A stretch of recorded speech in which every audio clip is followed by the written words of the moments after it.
What will they do with this traitor? Let's find out. Mains's place. Okay, he's fine. Come on, Renee said, shaking her head. James's head still hurt and felt fuzzy, but everything seemed to be intact. He knew his name and his love's name, Anna. Renee knelt next to the woman on the floor and felt her pulse to make sure it was strong enough to keep her alive. I hate I had to do that, but I really didn't see much else to do at the time. We can't have her waking up and doing any more hocus pocus around here. I won't kill her just yet until the gatekeeper comes to question her, she explained. I don't care what you do with her. Thanks for coming to find me, James whispered.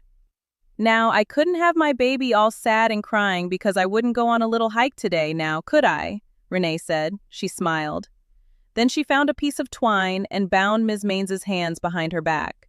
She then stretched it down her back to her feet and hog-tied her. It seemed fitting to both her and James. The door to the barn burst open, and James saw the most beautiful sight he had ever seen, Anna. Renee grabbed her just before the barrier sent her flying backward in the hay. We have to wait a moment, okay? Is the gatekeeper coming? Renee asked. Yeah, he is on the way. Why can't he get out? Anna asked. I'm right here. You can ask me if you want to, James said. Anna ran over to the circle and stared into the eyes of her love. There were no words needed between the two. Their love was evident to anyone who saw them. Renee was both happy and sad. She didn't want to share her daughter, but she didn't want her to be without love either. Are you okay? Anna asked. Nothing but a little headache. I will be just fine, James said. The dashing man from the gate strolled in as if it were just an ordinary day. This pricked Anna just a little bit. Didn't he know James's life was in danger? Surely this didn't happen every day. Hi, I'm Jack. What have we got here? Jack asked. Everyone started talking at once, and Jack raised his hand in the air to make them stop. One at a time, please. Who called me? Jack asked. I did, but I just got here. Ask her, Anna said. She pointed to her mother, who, in turn, rolled her eyes in true Renee fashion. Then Renee told Jack all that she knew and turned the story over to James. As James recounted the day's activities, he was surprisingly detailed. He kept his promise to the Johnson family and never mentioned their names. Ms. Maines began to groan and wiggle around a bit. Renee politely knocked her back out again. Jack shook his head and laughed at her openness. It seems pretty straightforward if you ask me. We were looking for a person who could do binding spells. We needed to find out who supplied the chains to my friend's abductor. We felt like that person needed to pay for their crimes. Without the chains, the man would have never been able to torture my friend as long as he did. So whoever supplied them to him was as guilty as he was. This woman conveniently used a binding spell to kidnap my James, and who knows what other magic she was doing to torture him. It seems open and shut to me, Anna explained. Ms. Maines said she didn't know if she had spelled the chains or not, to be honest. She said she had done a lot of favors for people, and until she saw a picture of the man, she just didn't know, James said. Jack started pecking on his phone. It was just a few seconds, and he held the phone out for Anna to see. Is this the man in question? Jack asked. Yep, that is the dirtbag, Anna answered. Okay, stand her up.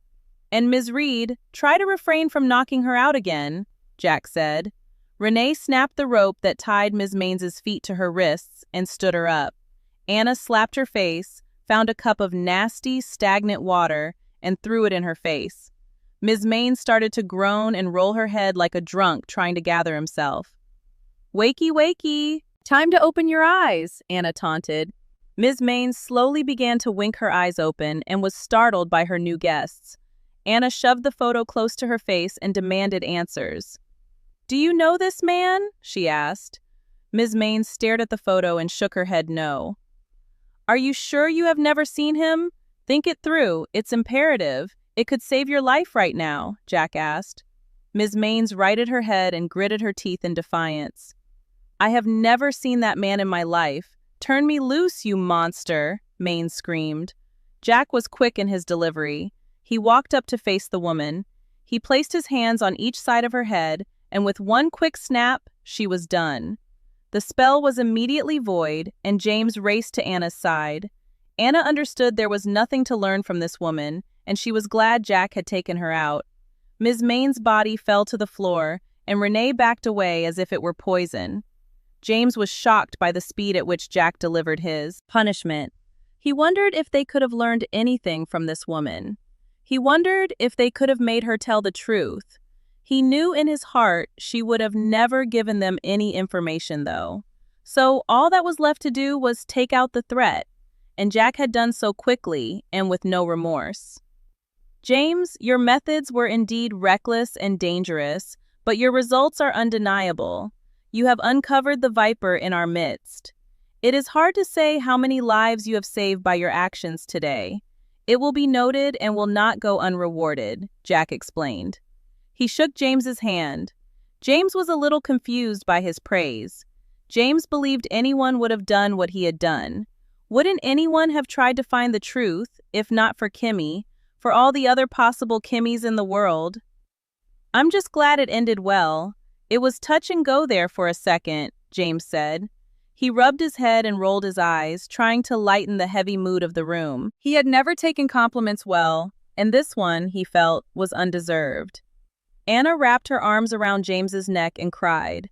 She knew how volatile this situation had been. She knew she was too close to her worst fear, which was losing him forever. Now stop that mess. I'm fine, and we made it. I really think she was responsible for everything. Kimmy can sleep a little better now, James consoled her. I know, but that was too close. Don't you ever do anything like that again, Anna yelled. Rene couldn't take Anna's pain any longer, so she went and wrapped her arms around her sobbing daughter. She stroked Anna's hair and whispered, "Shh." Anna stopped shaking and gulped in air. Dry it up, little lady. He is fine, Rene said. As I'm sure you all understand, nothing that happened here can ever leave this room. Only the people who need to know will know. Something like this could cause panic in both the mortals and immortals as well. Do you all understand? Jack asked. Everyone nodded in agreement. There is a reason the craft is not encouraged anymore. For one, it is too dangerous. Secondly, it promotes greed. No one has ever had enough power, and they will always try to have more. There is never enough, not ever. People will trample on anyone or anything in their path for it. That kind of greed destroyed mankind once before. Immortals see the need for strict adherence to the rules. No one wants another disaster, Jack explained. Rene and Anna remembered the time before the tremendous devastation, and they knew every word Jack spoke was the truth. Having never seen another kind of world, James could only trust that what Jack said was true. His world was one of helpfulness and unity. He couldn't picture a world where others were so vicious. What was the point of power if everyone around you was gone even when you had it? I need to make some calls, James. I will return with the determination of the council. I have a cleanup team on the way if you don't mind staying until they get here. Thank you so much, Rene, Anna. I will see you soon, Jack said. He kissed Rene's and Anna's cheeks and shook James's hand. Sure, we will stay. Thanks for everything, Rene said. With that, Jack went back down the mountain to tie up the loose ends. James sat on the stool, and Anna stood guard over him, running her fingers through his hair. As Rene watched, she knew Anna would never leave him again. She would want to shelter him from every storm, just as Rene had done for Anna. That wasn't much of a first meeting, if I should say so, Rene said. No doubt, James agreed. I'm so glad you came with me today. I might not have made it here in time. I don't even want to think about what could have happened, Anna said. All's well that ends well. Isn't that what they say? Rene said. Didn't end very well for her, but if she spelled the chains, that wasn't enough of a punishment for her, Anna said. The cleanup team arrived, and Miss Mains's body was bagged and tagged. They reviewed the cover story with Anna, Rene, and James. The story would be that James came to help with Miss Mains's young mare and found her dead of a massive heart attack. The reason for her death was open and shut. There was no reason for anyone to think otherwise. Miss Mains would be nothing more than a memory to her mortal neighbors until the sands of time buried even her memory. I think I'm going to stay at the farm for a while, Anna said. I kind of thought you might. Do you know what I'm going to do? I'm going to do what I came here to do in the first place. I'm going to find my own friend. How do you like that? I think I have filled my quota of good deeds for the day, Rene stated. She leaned in and kissed her daughter, then hugged James tightly. I'm glad you're okay, Rene whispered. Me too, thank you, James whispered back.